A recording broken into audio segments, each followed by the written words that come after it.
ফরিদপুরের গুচ্ছ গ্রামে ডাকাতির চেষ্টা, পিটুনিতে যুবকের মৃত্যু। ফরিদপুর সদর উপজেলার ডাকাত সন্দেহে পিটুনিতে এক যুবকের মৃত্যু হয়েছে।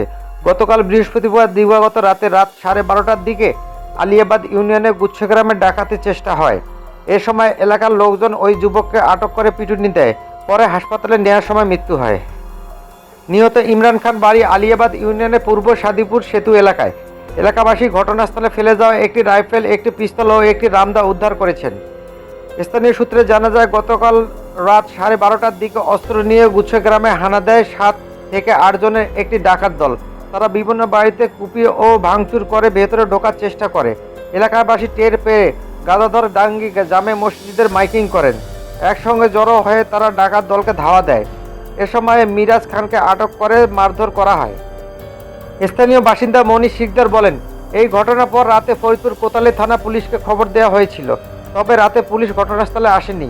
আজ শুক্রবার ভোরের দিকে মিরাজ খান আত্মীয়স্বজন এসে আহত অবস্থায় তাকে নিয়ে যায়। ফরিদপুর মেডিকেল কলেজে ওয়ার্ড মাস্টার ফাইকুজ্জামান জানান, আজ সকাল 6টার দিকে মিরাজ খানকে মুমূর্ষু অবস্থায় হাসপাতালে আনা হয়। কিছুক্ষণ পর তার মৃত্যু হয়।